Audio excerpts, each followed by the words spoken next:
Então, vamos começar.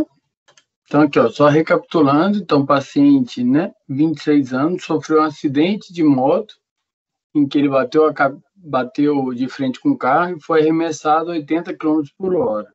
Estava sem capacete, bateu a cabeça no chão, permanecendo desacordado. O SAMU foi chamado e notou que o paciente estava em parada cardiorrespiratória e já estava com o sinal de guaxinim. Após a manobra de reanimação, o paciente reverteu a parada, tá?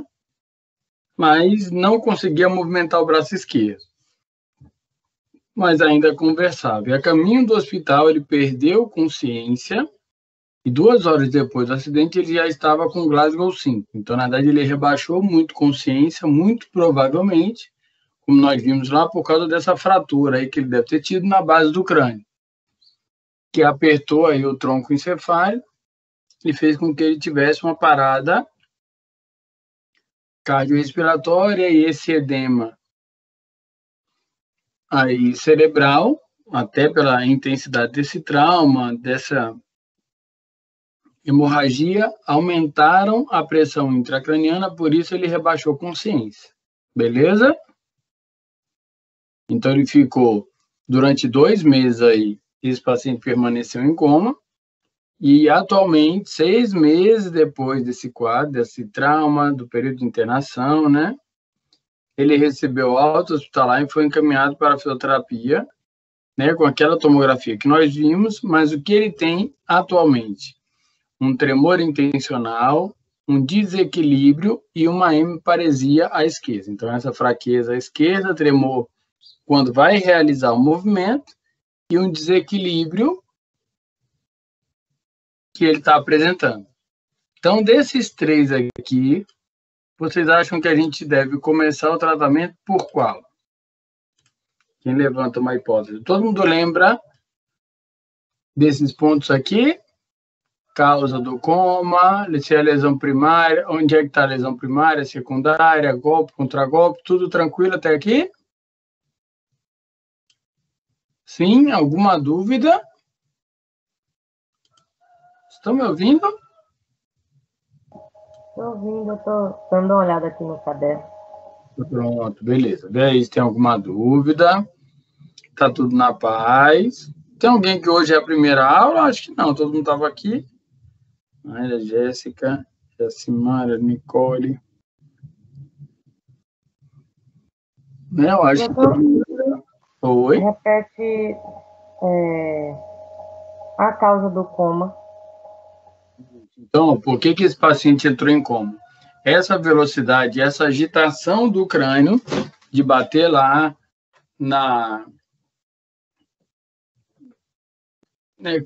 com a cabeça no chão, fez com que ele batesse o cérebro em várias direções dentro da caixa craniana. Então, o cérebro, assim como qualquer tecido nosso, se ele recebe qualquer agressão, ele começa a ter edema, ele começa o processo inflamatório para reparar esse tecido.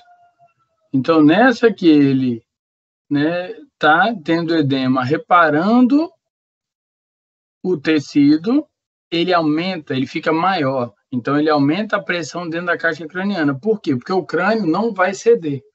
E nessa que ele aumenta a pressão dentro da caixa craniana, o sangue agora não chega na mesma intensidade que chegava antes. Então, isso faz com que ele tenha menor nutrição.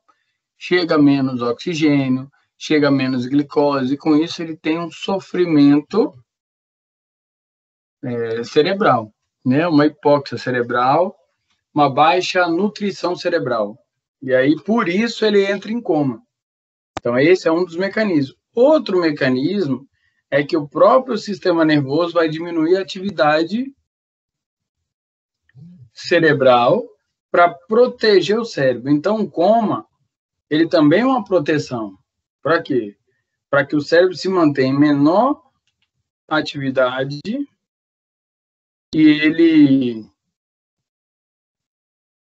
ele consiga se manter nessa agressão com maior intensidade.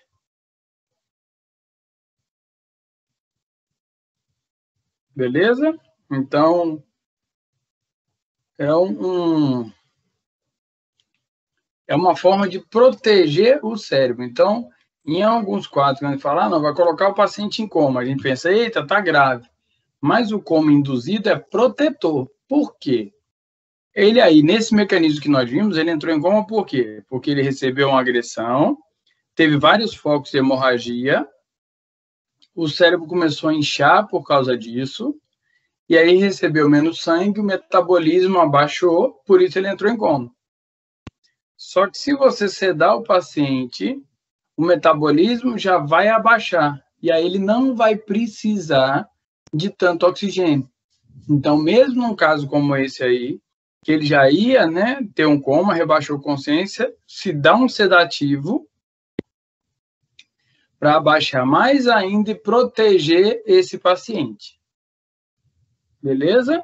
E aí a gente consegue ter maior proteção do cérebro desse paciente. Que aí a gente chama de manobra de neuroproteção. Tranquilo? Beleza? Beleza. Tá? Então, a causa do coma aí foi porque o cérebro inchou muito, teve hemorragia, teve edema, e aí ele entra em coma, porque aí o sangue não chega normal. Por isso é muito comum a gente encontrar paciente, por exemplo, que fez isso aqui, ó. Viu aqui?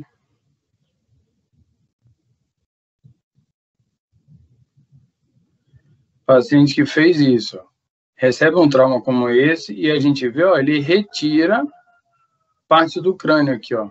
Ele faz uma craniotomia. Então, quando a gente olha no exame, tá faltando um pedaço do crânio, que a gente chama craniotomia de alívio. O que seria isso? Tirou a calota craniana, agora o cérebro pode crescer nessa região, diminuindo a pressão. Por quê? Muitos pacientes têm, como a gente vê aqui, ó, ele tem uma linha de fratura, mas ele mantém toda a sustentação do crânio aqui, ó. Então, essa pressão aqui vai ainda sustentar o crânio. Se ele começa a inchar, ele não tem para onde ir. Por isso, a pressão intracraniana fica aumentada. Tá? Então, a craniotomia, nós vamos ver, é muito comum.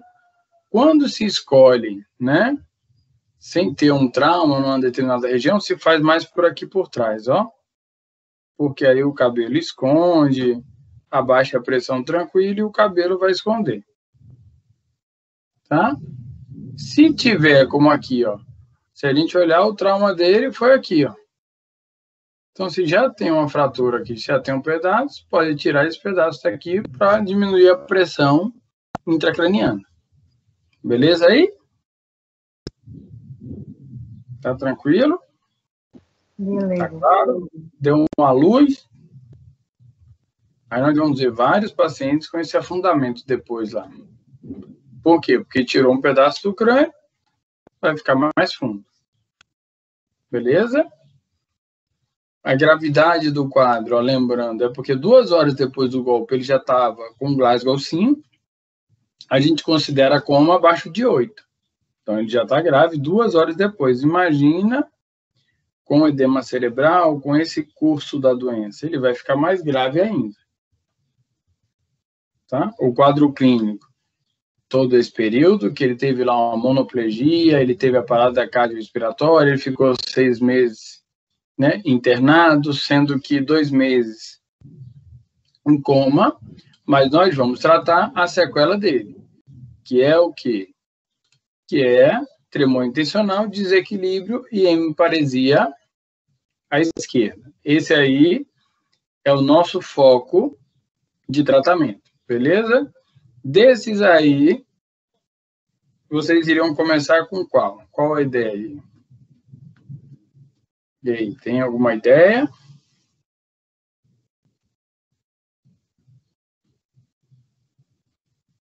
Pelo tremor? Pode ser. E aí, você começaria pelo tremor. O que você poderia fazer para o tremor?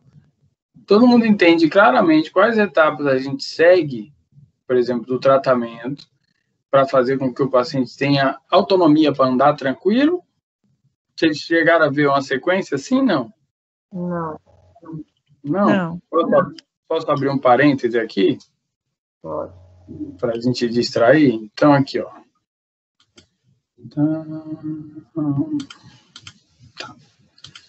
Aqui, ó. São alguns pontos, como um guia, tá? Mas não como uma receita de bolo, mas como um guia para que a gente possa tratar o paciente, tá? Então, o que a gente tem... Não tá aparecendo nada. É mesmo, esqueci de mudar o negócio. Foi mal. Peraí. É porque eu tenho que compartilhar. Peraí, eu vou botar nesse minuto.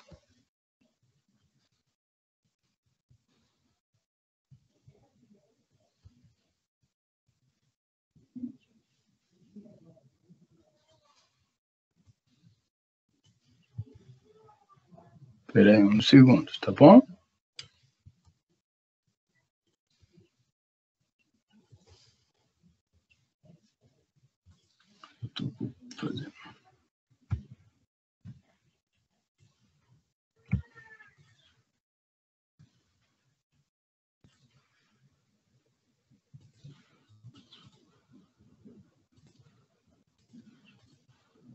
Só um segundo, tá, gente?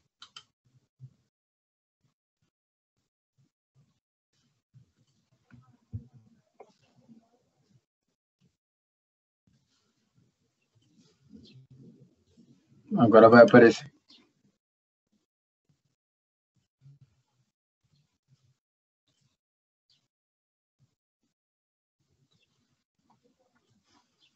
Apareceu? Apareceu, né? Então, aqui, ó, só uma luz aí, uma orientação mais clara do que a gente tem que fazer com os pacientes para que a gente possa fazer com que ele volte ali a andar, tá? Por que eu escrevi essas etapas assim? Até eu acho que é uma maneira mais fácil da gente ver todos os pontos a serem alcançados. Tá muito próximo, colado um no outro assim, ou tá bom? Dá para ver aí? Tá bom. Dá para manter assim.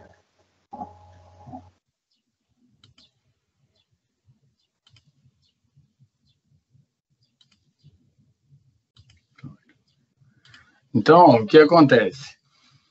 O paciente teve lá um trauma craniano, um acidente vascular cerebral, um traumatismo raquimedular. Os primeiros pontos de tratamento que nós vamos ter são o quê? A gente não deixar o paciente complicar. É a primeira coisa.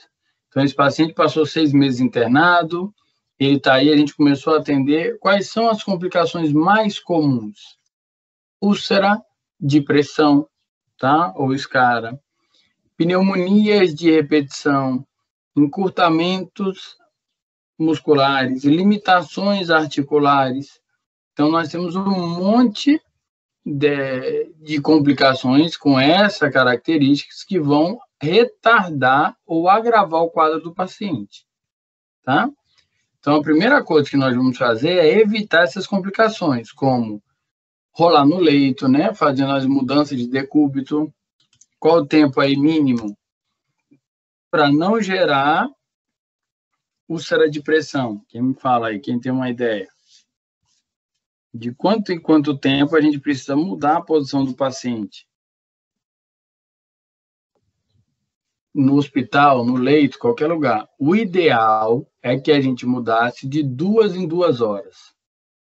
Por quê? Passou desse tempo, áreas de maior proeminência óssea já estão gerando o quê? Pressão. Então, elas podem iniciar um processo de úlcera de pressão, de escara. Tá? Então, a gente tem que ter esse cuidado. Mudar essa posição aí de 2 em 2 horas. É o ideal. É fácil para a gente fazer isso? Não, não é fácil. Tá? Outro ponto, evitar aí complicações como encurtamento musculares, tá? Então, como que nós vamos evitar essa... Eu botei aqui, ó, evitar complicação, úlcera de pressão, e já botei o tratamento, tá? Não é a complicação como rolar no leito, não. A complicação de escara com rolar no leito. complicação de limitação articular com alongamento, mobilizações articulares que nós temos de fazer com os pacientes, tá? Melhorar a capacidade respiratória. Então, muitos dos nossos pacientes, eles têm o quê? Às vezes ele não consegue fazer uma atividade porque ele tem uma fadiga respiratória. Nem que ele tenha ali uma limitação na força muscular. Ele tem alteração na força, mas ele tem alteração também na capacidade respiratória. Então, a concentração de oxigênio está mais baixa. Tá? Pronto. Então, esses 3 pontos nós vamos fazer só para que o paciente, só não, né? Mas temos que fazer em todos para que eles não compliquem, tá? Fundamental que a gente faça isso, beleza. Não complicando, agora, a partir do quarto ponto aqui, que nós vamos começar o nosso tratamento. Então, o que a gente faz? Se a gente olhar a etapa aí, as etapas que uma criança consegue andar, o que a gente precisa passar?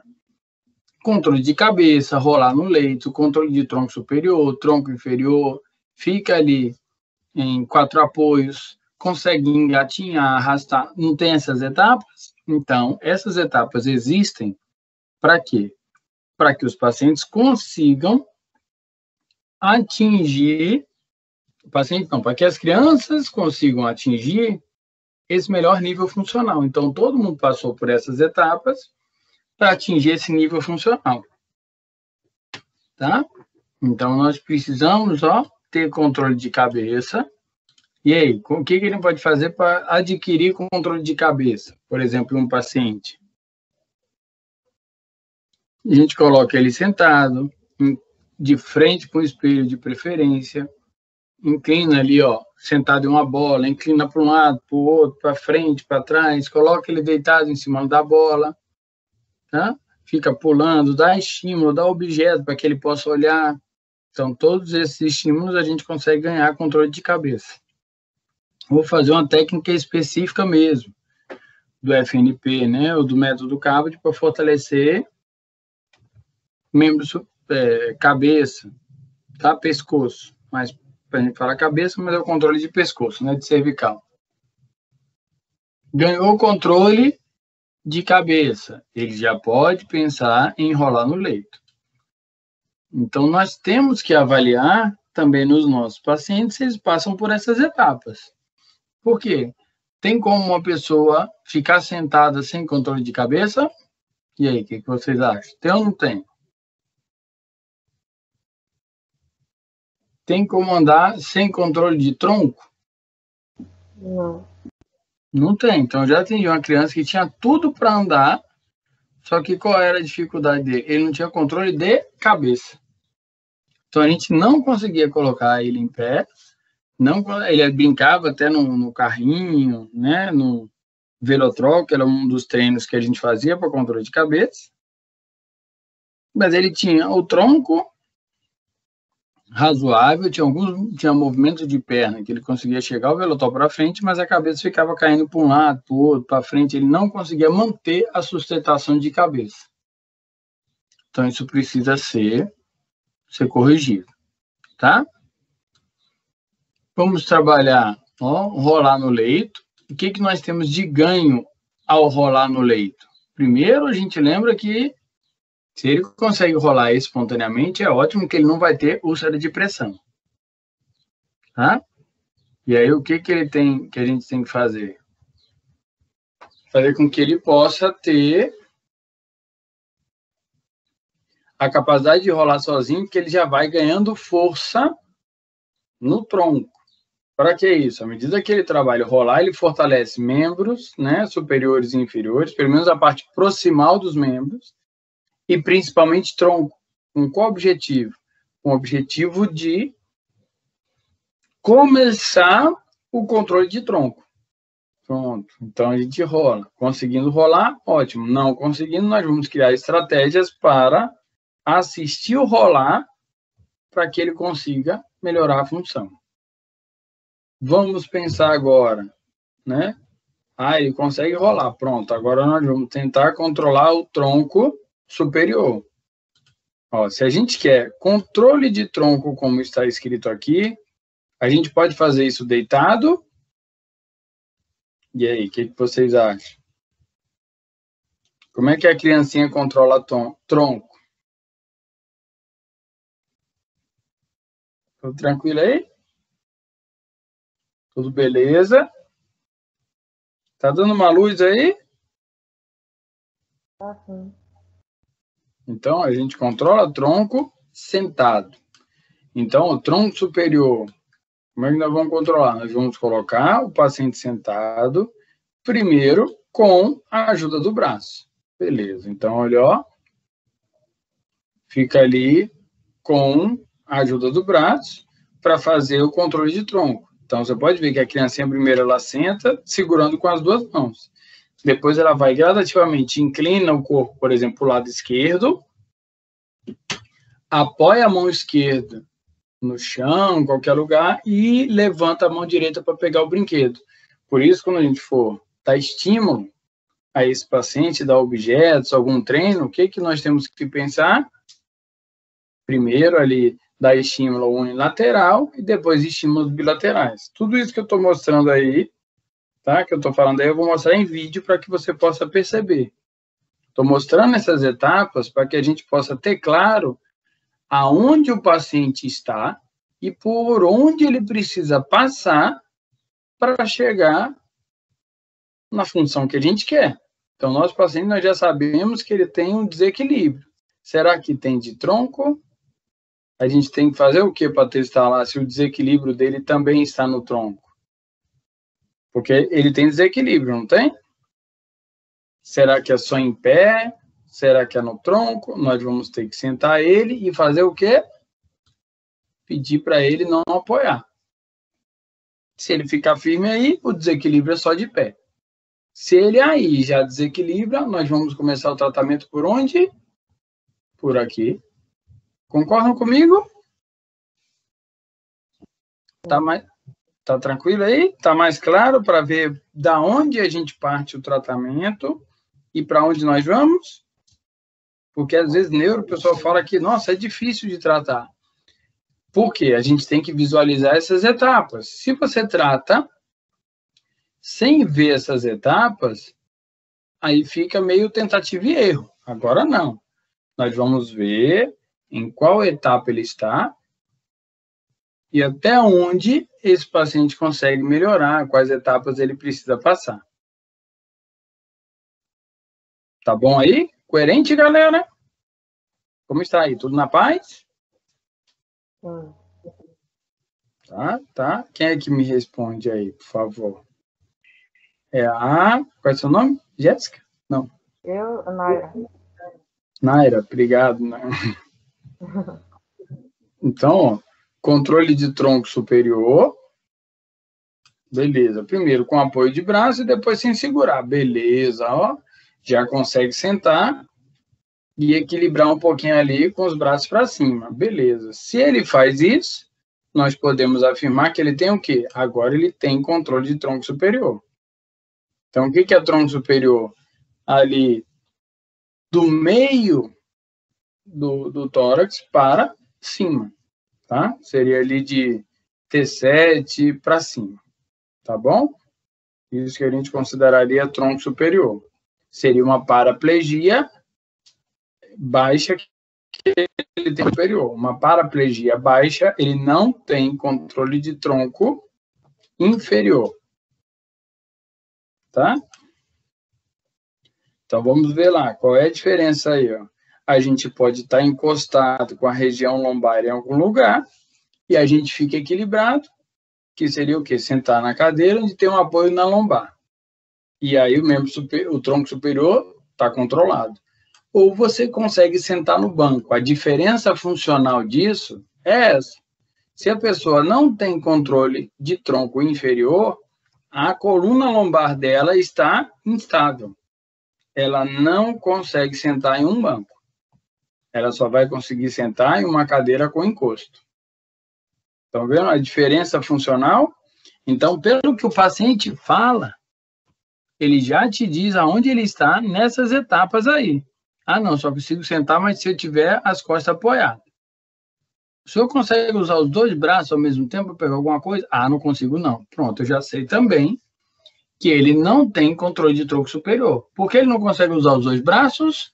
Porque um braço sempre está segurando para que ele faça atividade com o outro. Eu já sei que, independente que ele fale para mim, lá na queixa principal, o que mais incomoda o senhor? Ah, eu quero andar. Adianta eu treinar marcha com ele? E aí? Não, porque ele está me falando que ele está aqui, ó. Ele está me falando que ele não consegue ficar sentado sem segurar. Como que eu vou treinar marcha? Olha o tanto de etapa que está faltando para que ele tenha equilíbrio, para que ele fique em pé. Beleza aí? Então, a gente precisa seguir essas etapas. Então, muita gente fala que neuro é difícil, é demorado.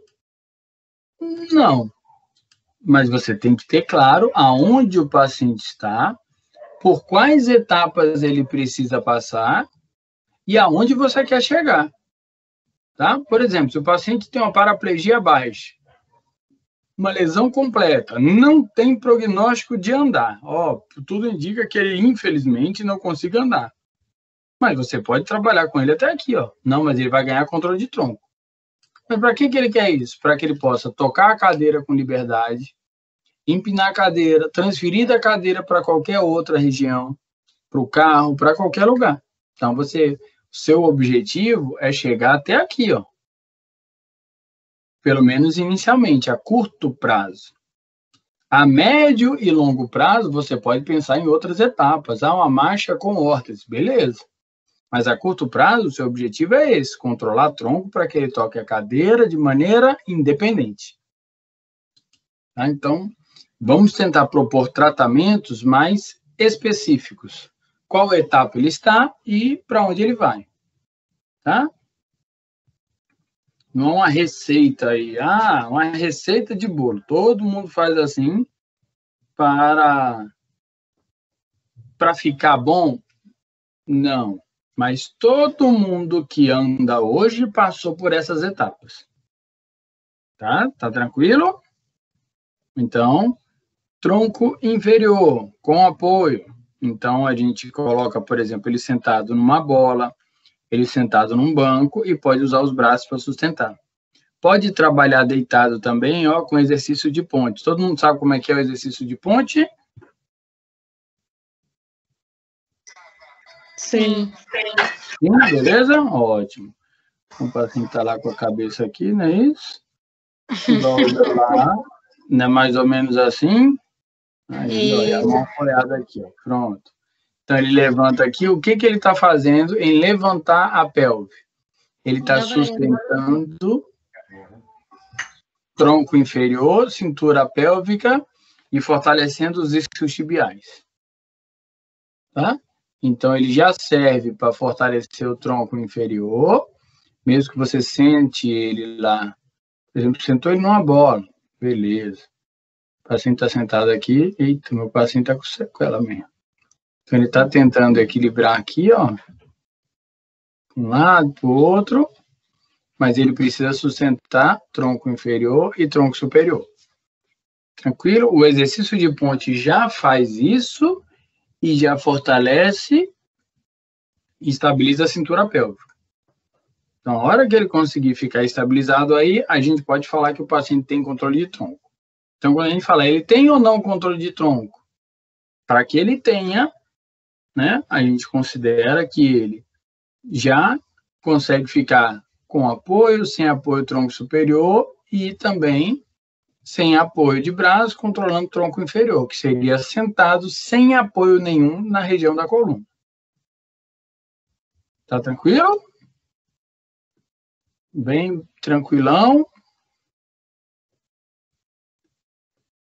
Tranquilo. Coerente?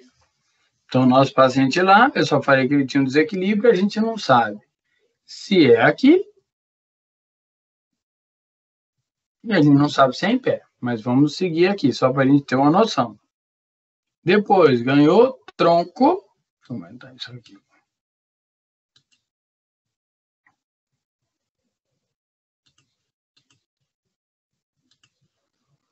Ganhou tronco superior e inferior. Pronto. Podemos colocar o paciente sentado. Concorda? Então, tá. Beleza. Agora eu consigo colocar o paciente lá, ó. O chão tá aqui a bola. O paciente fica sentado aqui, tranquilo. Aí, ó. Pronto, ótimo. Desproporcional. O paciente parece um... Aí, felizão. Eita, esse olho tá felizão, não.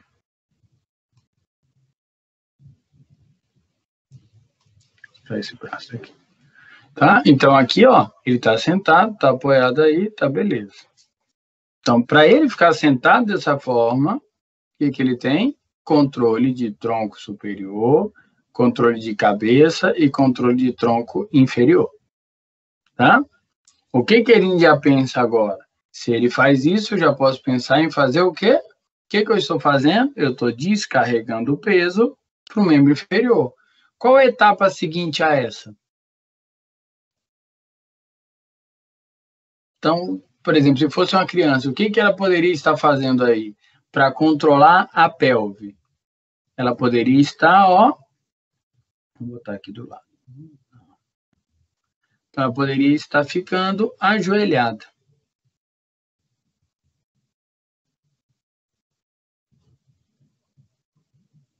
Beleza? Então, ele fica aqui no ajoelhado, que é um tipo de descarga em membro inferior também, como ali. Tá? A etapa normal aqui que a criancinha vai fazer é o quê? Ajoelhado, ó, semi-ajoelhado, daqui ela bota o corpo para frente para ficar em pé. Não é assim que a gente algum dia na vida fez? E é assim, por exemplo, que a gente levanta do chão? Por que é importante saber isso? Porque a família fala, ele pode ficar em casa sozinho? Ele tem que passar por essas etapas, senão o paciente quer pegar uma coisa no chão ou desequilibra, caiu no chão, ele não levanta se ele passa por essas etapas, tá? Então, ó, se ele já tem controle de tronco, você já pode fazer o quê? Começar com ele a trabalhar sentado. A gente tem como melhorar o tronco aqui sentado? Tem. Você joga uma bola para esse paciente, por exemplo, ó, ele tenta pegar aqui, ele está ganhando o controle de tronco ainda mais sentado na bola. Tá? O que a gente já tem que pensar? Daqui, ó, ou daqui para cá, ou daqui para ficar em pé, o que ele tem que ter?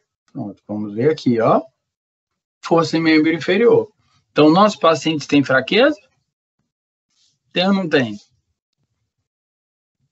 Lembra que ele tem uma hemiparesia? Será que a fraqueza que está gerando desequilíbrio? E aí? Porque pode ser alteração de equilíbrio ou a fraqueza pode gerar um desequilíbrio. E aí o paciente fica oscilando aqui, ó. Também pode ser? Pode ou não pode? Então, nós temos aí algumas opções. Então, a gente já tem que começar a pensar nessa sequência. Tá? Pode ser? Tá melhorando ou tá atrapalhando a linha de pensamento de vocês? Melhorando. Com o senhor explicando, ficou mais fácil. Isso, fica mais claro da gente ver tudo de uma vez, né? Até andar. Então, nosso objetivo é aqui, ó. Esse aqui. Ah, tem alguma literatura que traz assim, etapa 19? Não, não tem não. Uma vez o pessoal colocou, professor, estou na 17 e vou para 19. Eu falei, o que você está falando? Mas não tem isso não. Isso é só um guia para a gente dar uma luz, dar uma estudada. Tá? Então, ó, a gente vendo tudo isso junto, fica mais fácil de saber onde ele está. Então, a nossa dúvida do paciente é o quê? Beleza, ele já disse que está fraqueza. Será que tem fraqueza, né? Será que é aqui, ó? Então, força no membro inferior. Como pode trabalhar a força? Levantando a perna aqui estendida, tá? Ficou estranha essa perna. Então, levantando a perna estendida, colocando uma bola para ele apertar no leito, colocando um ciclo, colocando ele, né, para levantar uma caneleira aí de 1 quilo, de meio quilo, pronto, vai fazendo fortalecimento. o que você quer mesmo que ele faça? Então, vamos botar a criancinha. Você vê a criancinha aqui, o que ela fica fazendo? Ela segura em qualquer coisa e fica em pé. Então, nós vamos fazer fortalecimento e depois pensar em descarga de peso de pé. O que seria isso? Vamos colocar esse paciente em pé. Pronto, a gente pega ele e coloca em pé. Beleza. Ó, ele está fazendo descarga de peso. Ótimo. Pode ser, como a gente está vendo aí, unilateral.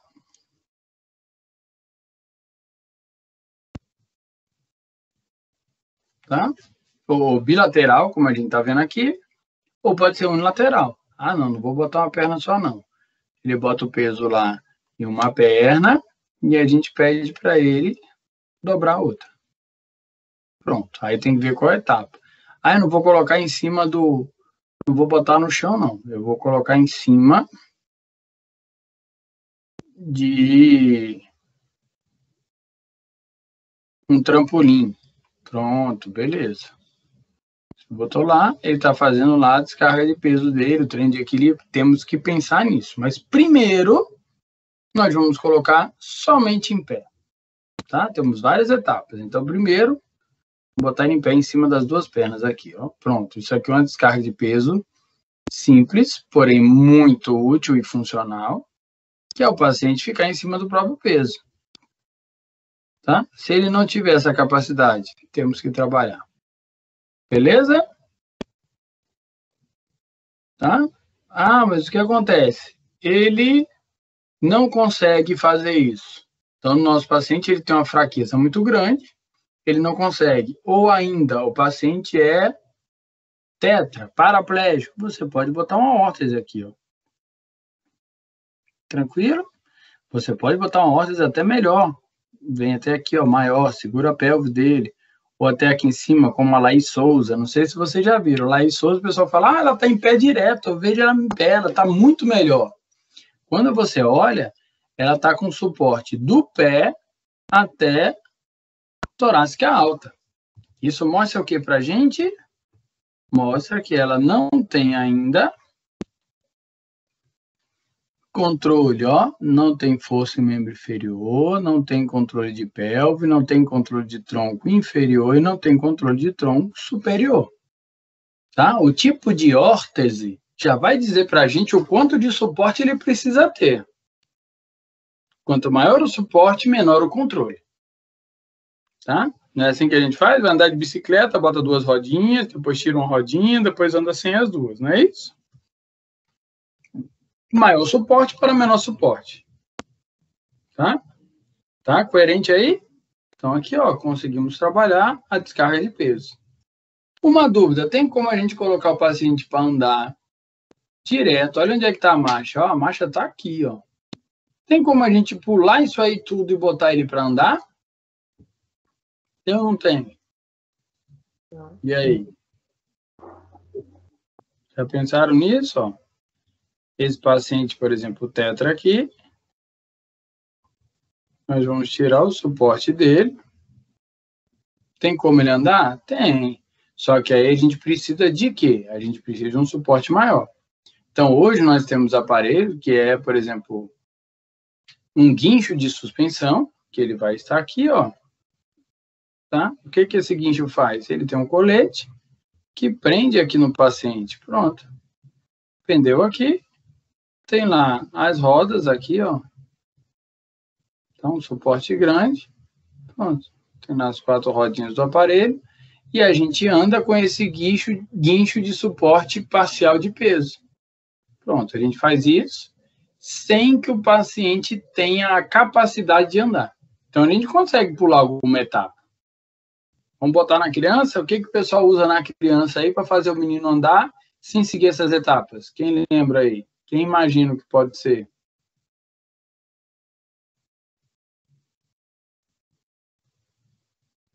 E aí, estão reconhecendo o desenho aí?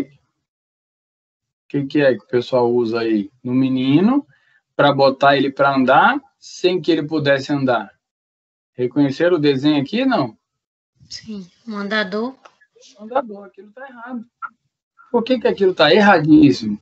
Pega o menino e coloca ele para andar pulando essas etapas. Qual é o risco dele? O risco é que se esse andador prender em qualquer coisa que ele não tiver um bom controle de tronco, o que ele vai fazer? Vai capotar aqui direto. Beleza? Tá errado. Botou no andador, pulou a etapa. Hã? Fala aí, você botou já o menino no andador, foi? Vocês já botaram? Eu coloquei muito.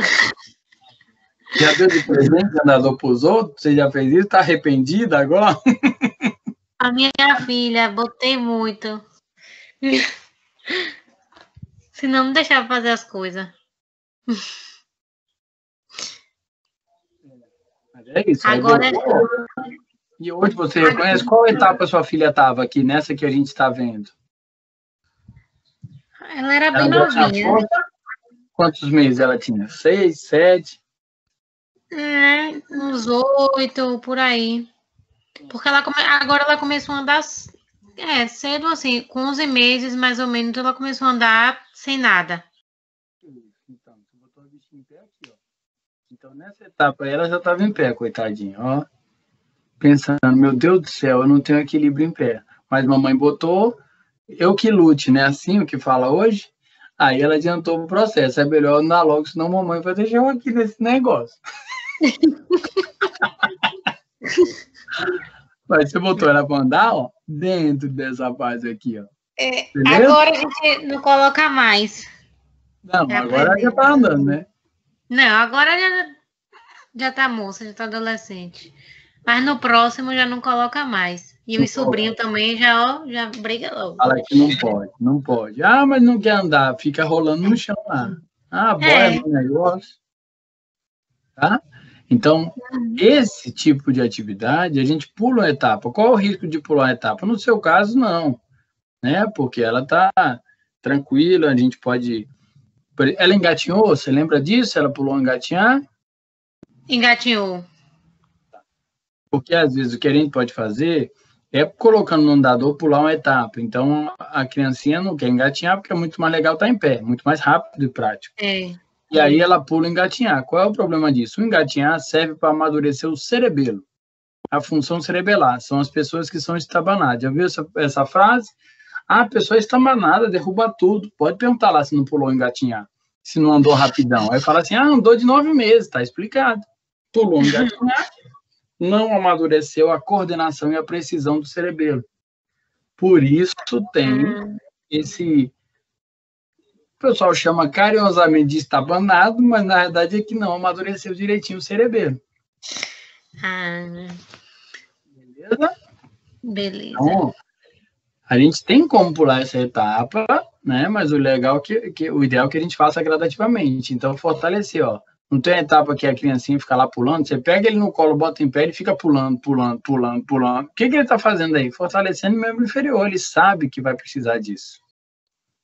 Depois, ele não pode, ele está engateando qualquer lugar que ele segure, ele quer ficar em pé. Não é isso? Por quê? Porque ele quer manter a descarga de peso em membro inferior. Pega ele no colo, o menino só quer ficar em pé e pulando, em pé e pulando. É assim, ó, em pé, pulando, em pé, pulando. Depois, ele mesmo quer ficar o quê? Qualquer lugar que ele esteja sentado, ele quer trabalhar para ficar em pé. Que é o dia a gente chama de sedestação para ortoestase. De sentado para de pé. O que ele está fazendo aí? Ganhamos força, não é? Por que ele tem que trabalhar a força no membro inferior antes disso? Porque senão ele fica em pé e cai. Fica em pé e cai. O que nós estamos fazendo agora? Trabalhar o centro de gravidade dele. Se vai mais para frente, se vai mais para trás, o quanto ele vai aqui, ó, para que ele possa trabalhar o equilíbrio e não caia nem para frente e nem para trás. Tá? Tem que trabalhar essas etapas? Tem. Então, nós já sabemos que o nosso paciente diz que tem desequilíbrio e fraqueza. Então, ele está aqui, ó. Concordam comigo que ele está aqui? Então, se ele está nessa fase, adianta eu trabalhar aqui direto? Não, eu tenho que vir aqui. Eu tenho que fazer fortalecimento de membro inferior. Por quê? Porque o desequilíbrio, a causa pode estar aqui, para que eu possa pensar depois em trabalhar equilíbrio. Porque se eu trabalho equilíbrio uma perna fraca, ele continua desequilibrando. Ele melhora? O que vocês acham? Se a causa do desequilíbrio é fraqueza, eu trabalho direto o equilíbrio, desequilibrando ele, será que ele melhora? O que a gente tem que fazer? Trabalhar o quê? Fortalecer. Tem que fortalecer. Então, eu acho que lá naqueles 3 que nós temos, tremor intencional, alteração de equilíbrio e fraqueza, o ideal é fazer o quê? Trabalhar primeiro força, para ver se a gente melhora o desequilíbrio. E muitas vezes nós vamos conseguir melhorar também o quê? O tremor, porque esse tremor intencional pode ser fraqueza também. Então, eu acho mais interessante nas etapas normais que a gente comece com um fortalecimento e siga para cá. Coerente aí? Melhorando, dando uma luz. Então, fez, ó, um fortalecimento. Agora nós vamos, já o paciente tendo membro inferior forte, ó, beleza, tá forte. A gente já pode pensar em colocar ele em pé. Pronto, então qual é o que a gente tem que trabalhar? A gente pode fazer descarga de peso de pé, para que ele já tenha o equilíbrio estático, mas agora ele tem que trabalhar como que ele levanta de sentado para de pé. Temos que fazer isso. Então, como é que é? Coloca a cabeça à frente, inclina a cabeça à frente e levanta e fica em pé. Volta e senta. Por isso que é importante trabalhar o sentado para de pé, sentado para de pé e ficar repetindo, para que ele tenha essa capacidade. Tá? Em pé, o que ele precisa ter? Pronto, vamos trabalhar com apoio. O que seria um apoio para trabalhar em pé?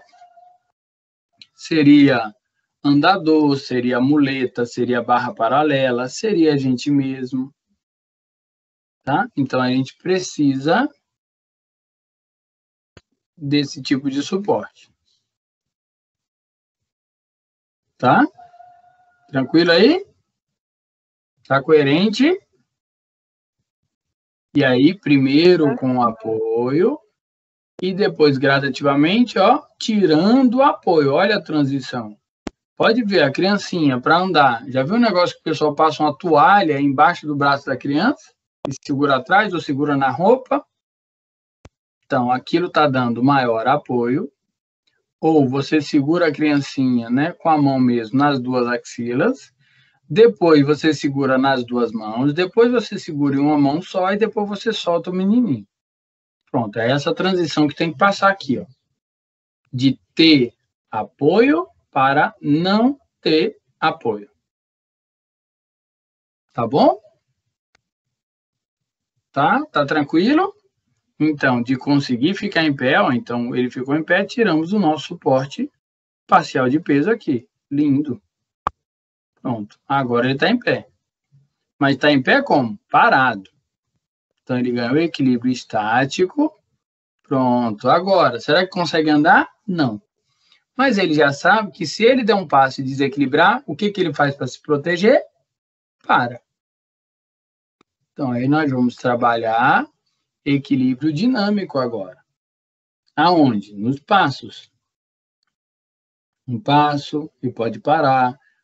Outro passo, para. Pode fazer, ó, marcando lugar no chão, por exemplo, lá para ele pisar. Não tem aqueles adesivos lá com a marca do pé e tal. Pronto. Ele vai andando, seguindo determinada marca que você colocou. Pronto, isso aqui é um treino de equilíbrio dinâmico. Ah, você botou uma linha no chão e pediu para ele andar pisando em cima da linha. Aí, outra forma de treinar esse equilíbrio. Você colocou alguns objetos que ele pudesse pular durante a marcha. Temos vários exemplos que a gente pode fazer isso. Coloca o tatame para que a superfície fique irregular. Treina subir e descer degrau. Por que isso? Porque uma marcha livre no lugarzinho plano de piso é bem tranquilo. Isso não quer dizer que você consiga andar na comunidade. Não, você não consegue. Aonde que essa marcha comunitária ele consegue fazer? Cheio de obstáculo, irregularidades, ele não consegue fazer. Tranquilo aí? Então, a gente precisa passar por todas essas etapas.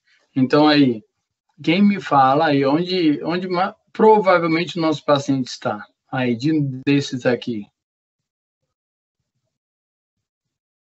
Então, ele pode provavelmente conseguir sentar.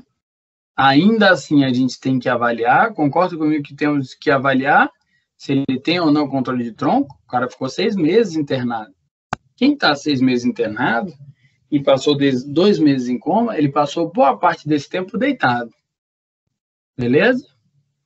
Muito provavelmente, digamos que ele tenha controle de tronco. Pronto, sentado. Então, ele senta livre, tá? A gente ainda começaria por aqui. Como? Sentado em uma bola, uma superfície irregular, para potencializar o equilíbrio. Olha por onde ele tem que passar para poder andar. A gente precisa trabalhar, rolar no leito com ele. O que vocês acham? Precisa ou não precisa? Hein, galera? Vocês já acham que a gente precisa trabalhar, rolar no leito com eles? Eu acho que não, porque se ele já tem um controle de tronco, não tem necessidade. Não tem necessidade. A frase perfeita é essa. Não tem por que a gente trabalhar uma etapa inferior à capacidade do nosso paciente. Nós temos que sempre trabalhar uma etapa acima, com maior dificuldade. Por exemplo, nós estamos aonde nessa etapa? Todo mundo está aqui.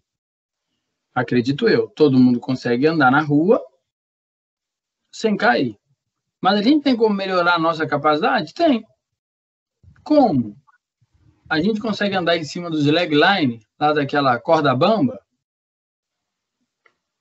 E aí? Quem conseguir já tem uma capacidade maior do que quem não consegue. Então, ainda assim, a gente pode trabalhar. Aumentar nosso equilíbrio estático, aumentar nosso equilíbrio dinâmico para andar de bicicleta, para andar nos legline lá que a gente não sabia fazer. Mas todo mundo está onde? Está na marcha comunitária. Tá tranquilo aí? Coerente essa luz? Então, o nosso paciente, a gente parte daqui. Não precisa colocar ele deitado, rolar. Não perde tempo com isso, não. Vamos pensar em etapas daqui para frente. Tá? Lembrem disso quando a gente for avaliar o paciente. Então, a gente olha o paciente, né, avalia, vê as etapas que o paciente está para poder propor uma intervenção. Tranquilo? Tá coerente? Melhorou aí? Deu uma luz? Vocês querem um intervalo, alguma coisa ou não? Não, agora não. Ótimo. Posso passar um socrativezinho só para a gente distrair? Todo mundo já fez um socrative, sabe como é que é, não? Já fiz. Vamos fazer só sobre essas etapas. São 10 perguntinhas só, besteira, só para distrair. Pode ser? Pode. Bora. Só para. Acho que 10. Espera aí, deixa eu confirmar se são 10. Vamos falar, o professor está mentindo. Deixa eu confirmar se são 10. Acho que alguém Naira, eu acho que perdeu a conexão que saiu. Espera ela voltar.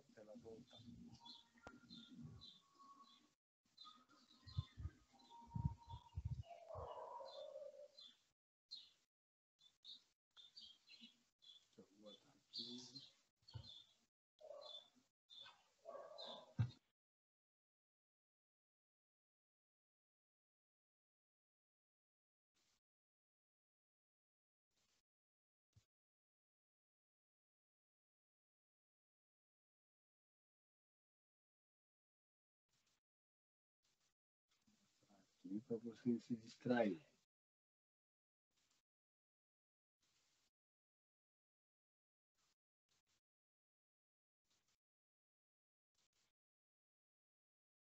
Apareceu aqui, apareceu, né? Cada um controla um foguete desse. Aqui o link, ó. E aqui a sala.